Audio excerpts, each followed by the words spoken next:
Oi, galerinha do bem, tudo bem com vocês? Então, eu tô devendo vídeo no canal já faz um tempo, né? Acho que o último vídeo que eu coloquei faz uns 4 meses atrás, assim, já faz bem tempinho. Gente, simplesmente não dá. A leitura continua, o estudo continua, mas vir aqui ficar postando é uma coisa, assim, muito complicada. Mas eu garanto qualidade, pelo menos eu tento, né? O livro que eu trouxe hoje vem bem a calhar. Aliás, eu tenho muito livro, muita leitura acumulada que eu preciso colocar aqui no canal. E o livro que eu venho hoje, que eu li, que eu quero colocar hoje, vem a calhar com a situação pandêmica que a gente está passando, né? Aliás, são dois livros muito legais que eu quero falar, mas um vai ficar para o outro vídeo, que é A Revolta da Vacina, certo? Pela editora Unesp e tal. O cara que escreveu um historiador muito legal, infelizmente ele já faleceu. Depois dá uma olhada na nota de rodapé, na biografia dele, para saber que ele realmente é uma pessoa de peso. O que me chamou a atenção sobre a revolta da vacina? As pessoas vivem falando, né, essa questão da vacina e tal, vou se vacinar, vou me vacinar ou não vou, né, e aí as pessoas ficam confundindo situações falando assim, as pessoas não querem se vacinar, então é um novo tipo de revolta da vacina, e gente, não é. Não é mesmo. Contexto social, contexto histórico, o contexto cultural do que as pessoas estavam passando, da opressão que foi essa pré-revolta da vacina. Faz todo sentido disso ter acontecido naquela época, certo?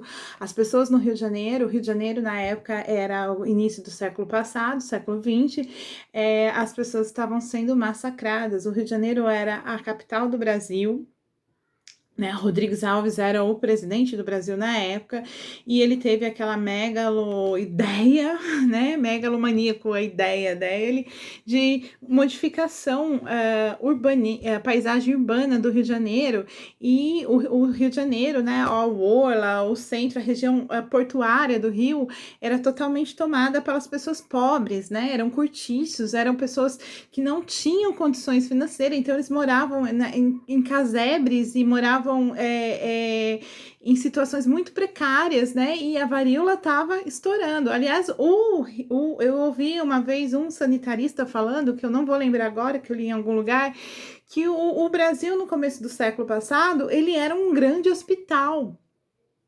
que estava a céu aberto, o Brasil inteiro, porque era malária, era dengue, era cólera, era a varíola, depois veio a peste, a gripe espanhola, e tudo desenfreado, e não tinha planos o Brasil foi sempre muito mal com planos para prevenção, principalmente, né, e para barrar uma epidemia.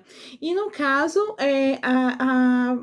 a revolta da vacina aconteceu nesse momento. O Oswaldo Cruz, que era o sanitarista na época, não existia o Ministério da Saúde, da Educação, essas pastas ministeriais que existem hoje, não existia na época. E o Oswaldo Cruz era o sanitarista, e a ele foi dado amplos poderes, ele podia fazer o que ele quisesse para conter, aliás, até inclusive a varíola e a doença de Chagas. E para isso ele chegava na sua casa e mandava demolir sua casa. Você imagina você sobrevivendo com já com aquela situação caótica de pobreza, de falta de saneamento, de falta de todos os recursos, né? E aí você tem uma casa, consegue ser um dos únicos afortunados ali que tem uma casa. Você aluga quartos, cômodos para marinheiros, para prostitutas, para morarem ali, gerarem tua renda. E ele vem e vai demolir tua casa, porque tua casa põe em risco a população, porque ela pode ser um antro de contágio, né? Era isso que ele fazia. E, gente, vamos somar um mais um aqui nessa história. Eles estavam modificando a paisagem urbanística do Rio, né? Eles queriam fazer um Rio de Janeiro espelhado na Paris da época, né? Tanto é que fizeram com avenidas amplas e tudo mais. Você sabe que a ideia de construir ruas amplas, avenidas amplas, exatamente não possibilitar a população de se rebelar, né? Porque ela não tem para onde correr, para onde se esconder, não tem como fazer barragens ali para segurança, para para contenção e tal. Então, é uma forma até que de proteção que o Estado usa contra nós, né? E eles construíram tudo aquilo e a ideia deles era colocar o quê? Bom, o porto é a porta de entrada do Brasil, né? Então, o porto do Rio de Janeiro é onde os europeus vêm para cá, porque o problema sempre foi a Europa, né? Os europeus vêm para cá e eles vão se deparar com essa paisagem caótica que a gente tem aqui.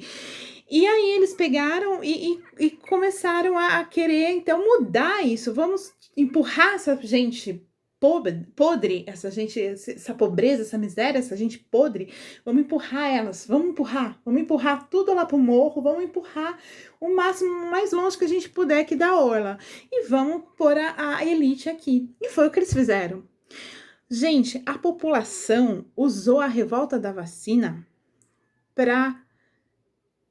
Foi um grito de socorro, foi um grito de me ajuda, eu não tenho o que fazer. Eles não tinham poderes, eles não tinham armamentos, eles não tinham nada. O que eles fizeram? Eles destruíram a cidade do Rio de Janeiro. Destruíram, arrancaram o paralelepípedo, arrancaram a luminária, arrancaram tudo. Grades que tinham em ornamentos, essas coisas, eles arrancaram e usaram como arma. E tombaram bondes, destruíram as coisas, enfim, foi assim uma situação caótica, mas foi nesse sentido. E por que chama a revolta da vacina e não uma revolta civil qualquer, né? Podia ser uma rebelião civil qualquer, porque a vacina foi a gota d'água.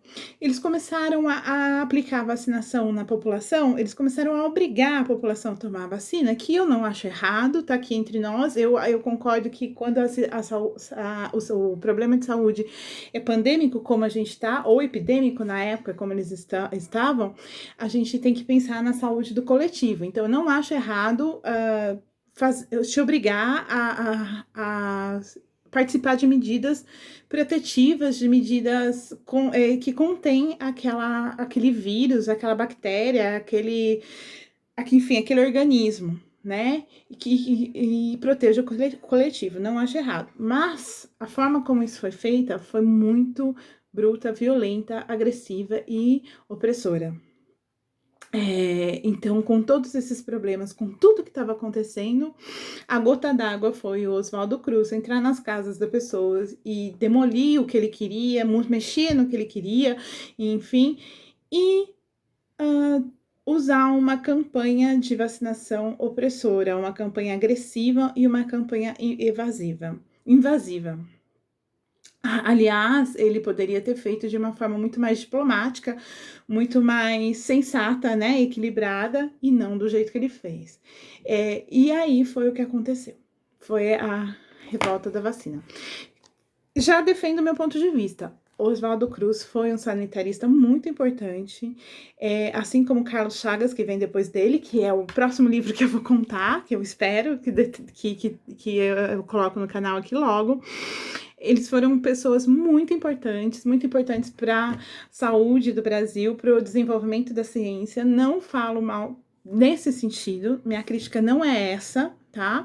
Deixo bem claro isso no vídeo, mas teve sim essa questão política que foi muito amarga para quem passou, para quem sofreu, para quem foi oprimido.